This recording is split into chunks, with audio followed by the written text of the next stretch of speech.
प्रिय विद्यार्थियों नमस्कार। आपका मेरे YouTube channel Riddhi study point पर मैं आपका हार्दिक स्वागत करता हूं। जैसा कि विदित है, हम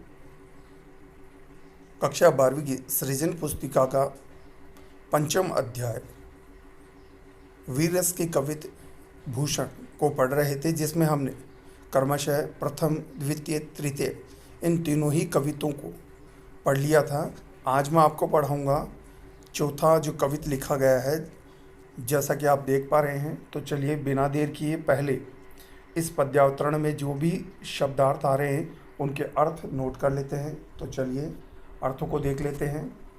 इंद्र इंद्र है, जिम यानी जिस प्रकार, जंब जंबासुर, पर बाड़व बड़वानल या समुद्र की अग्नि, जिस प्रकार ज्यों का अर्थ लिखेंगे जिस प्रकार, अम्ब समुद्रीय जल, पर रावण रावण सैदम्ब अभिमान, पर रघुकुल राज श्री राम, पवन वायु वारी वाह है, बादल पर शंभु शिव, रति जोड़ ना है, रति जोड़ ना है, नाह का अर्थ होता है स्वामी, यानी रति के स्वामी अर्थात कामदेव, पर जो जिस प्रकार, सहस्त्र बाहु नामक राक्षस, पर राम द्विजराज का अर्थ लिखेंगे परशुराम, दावा का अर्थ लिखेंगे अधिकार, द्रुम दंड का अर्थ लिखेंगे जंगल के वृक्षों पर दावाग्नि, जंगल के वृक्षों पर दावाग्नि का, चीता मृग झुंड हिरणों का समूह है, भूषण कवि का नाम है, वितुंड हाथी, जैसे मृगराज शेर, तेज प्रकाश, तम अंश अंधेरा, कान्ह श्री कृष्ण, जिमी जिस प्रकार, कंश पर यों इस प्रकार, मलेच्छ वंश मुगल वंश, पर शेर शिवराज, अधिकार है शिवाजी का। तो चलिए शब्दार्थ अब नोट हो ही गए हैं, तो इसका अर्थ देख लेते हैं।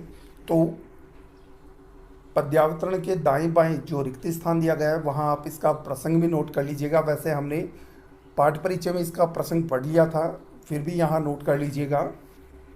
लिखेंगे प्रस्तुत पद्यावतरण में कवि भूषण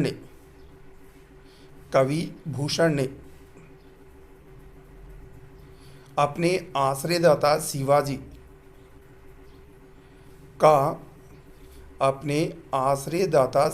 का अपने शत्रुओं पर आधिपत्य / अधिकार को प्रस्तुत किया है। आधिपत्य / अधिकार को प्रस्तुत किया है। अब देख लेते हैं, प्रसंग नोट हो गया है कि इस पद्यावतरण में कवि ने अपने आश्रयदाता शिवाजी के आधिपत्य यानी कि उनके शत्रुओं पर उनके आधिपत्य अधिकार को प्रस्तुत करते हुए बताते हैं। इंद्र जिम्ब जम पर, कि इंद्र जिस प्रकार जंबासुर पर अधिकार रखते हैं, बाड़व और समुद्र की आग या बड़वानल जो जिस प्रकार अम्ब पर किस पर अधिकार रखती है, समुद्र के जल पर, रावण सैदम्ब यानी कि अभिमानी रावण पर अधिकार रखते हैं। कौन? रघुकुल राज यानी श्री राम अधिकार रखते हैं। पवन यानी वायु अधिकार रखती है किन पर? वारी वाह यानी बादलों पर। शंभु शिव अधिकार रखते हैं। रति ना है किस पर? रति के पति कामदेव पर। जो जिस प्रकार सहस्त्र बाहु नामक राक्षस पर कौन अधिकार रखते हैं? राम द्विजराज परशुराम अधिकार रखते हैं। दावा अधिकार है। द्रुम दंड जंगल की आग का किन पर? जंगल के वृक्षों पर। चीता मृग झुंड पर, चीता अधिकार रखता है किन पर? मृगों के समूह पर। भूषण कवि कहते हैं वितुंड पर, कि हाथियों पर अधिकार रखता है कौन? मृगराज यानी शेर अधिकार रखता है। तेज प्रकाश अधिकार रखता है किस पर? अंधेरे पर। कान्ह श्री कृष्ण अधिकार रखते हैं किस पर? जिस प्रकार कंस पर। यूं ठीक इसी प्रकार मलेच्छ वंश मुगल वंश पर अधिकार है किनका? शिवाजी का। तो देखिएगा इस जो पद्यावतरण में कवि ने अपने आश्रयदाता शिवाजी का उनके शत्रुओं पर किस प्रकार का आधिपत्य उसे स्पष्ट करने के लिए यहाँ इंद्र का, बड़वानल का, राम का, वायु का, शिव का, परशुराम का, चीते का, शेर का और श्री कृष्ण का उदाहरण देते हुए कि ठीक जिस प्रकार ये अपना अपना अधिकार अनेक उपमानों पर रखते हैं, ठीक वैसे ही मुगल वंश पर किनका अधिकार है? शिवाजी का अधिकार है।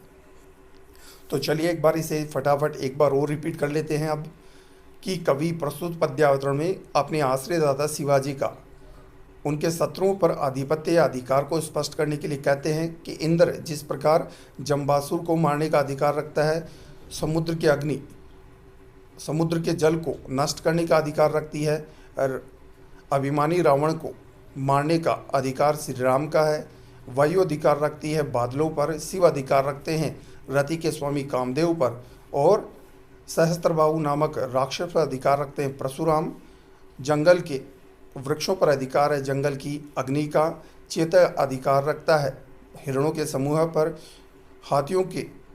हाथियों पर अधिकार है शेर का, प्रकाश अधिकार रखता है अंधेरे पर, श्री कृष्ण अधिकार रखते हैं जिस प्रकार कंस पर, ठीक इसी प्रकार मुगल वंश पर अधिकार रखते हैं कौन? शिवाजी। तो चलिए अगले पद की ओर लिए चलता हूँ।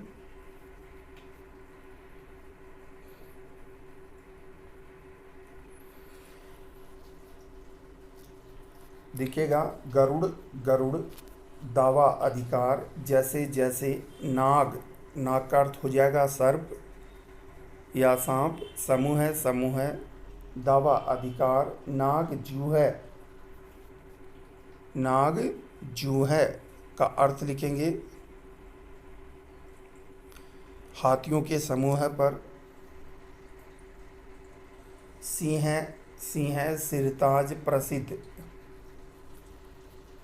दावा अधिकार पुरुहूत, इंद्र पहाड़न पहाड़, कुल है कुल लिखना है पहाड़ों के कुल या वंश, दावा अधिकार सभी समस्त, पश्चिम पक्षी, गोल समूह है, बाज भूषण कवि का नाम है, अखंड नवखंड, महीमंडल का अर्थ लिखेंगे पृथ्वी मंडल में।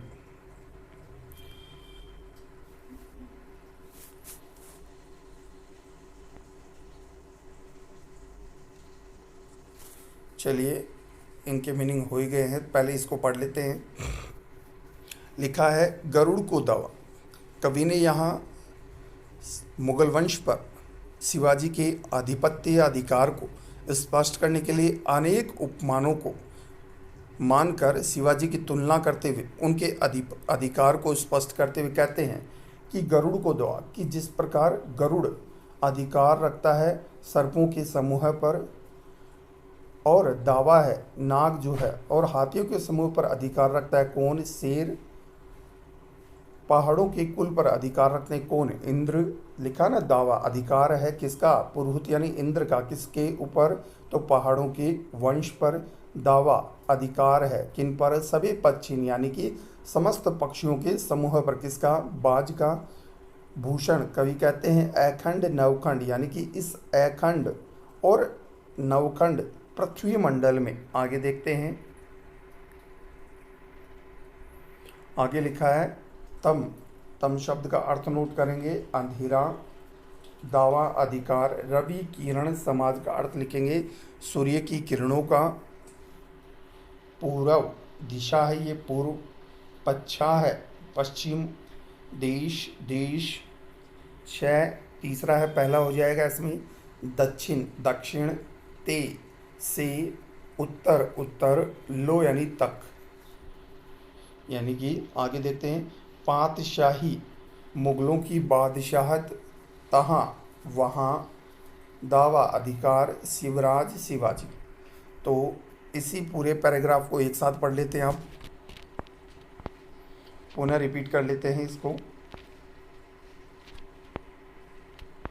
देखिएगा गरुड़ को दावा, कि प्रस्तुत पद्यावतरण में कवि भूषण अपने आश्रयदाता का उनके शत्रुओं पर किस प्रकार का आधिपत्य उसे स्पष्ट करने के लिए अनेक उपमानों से उनकी तुलना करते हुए उनके अधिकार को स्पष्ट करते हुए कहते हैं, गरुड़ को दावा कि जिस प्रकार गरुड़ पक्षी अधिकार रखता है सर्पों के समूह पर, हाथियों के समूह पर शेर अधिकार रखता है, दावा अधिकार है किनका, इंद्र का, किस पर, पहाड़ों के कुल पर, दावा अधिकार है किन पर, सबे पक्षिन अर्थात सब पक्षियों के समूह पर किसका, बाज का, भूषण अखंड नवखंड महीमंडल में, भूषण कवि कहते हैं इस अखंड नवीन खंड पृथ्वी मंडल में, तम पर अंधेरे पर अधिकार है किनका, रवि किरण समाज अर्थात सूर्य की किरणों का, पूरब पच्छाह देश अर्थात पूर्व से लेकर पश्चिम तक और दक्षिण से लेकर उत्तर तक, अर्थात देश में पूर्व से लेकर पश्चिम तक व दक्षिण से लेकर उत्तर तक जहाँ बादशाही, जहाँ किनकी बादशाहत है, मुगलों की बादशाहत है, तहाँ दावा सिरवराज को, वहाँ अधिकार रखते हैं अपने शत्रुओं पर कौन है, शिवाजी राजा। धन्यवाद विद्यार्थियों। अगर मेरे द्वारा पढ़ाए गए इस अध्याय में यदि आपको किसी प्रकार की कोई समस्या हो तो आप प्लीज़ वीडियो के कमेंट में जाकर ज़रूर मुझसे अपनी समस्याओं के बारे में पूछें। यथासंभव मैं आपकी समस्याओं का निवारण करूंगा। और यदि आपको मेरे द्वारा पढ़ाया गया ये अध्याय अच्छा लगा हो तो प्लीज़ इसे लाइक शेयर करना ना भूलें।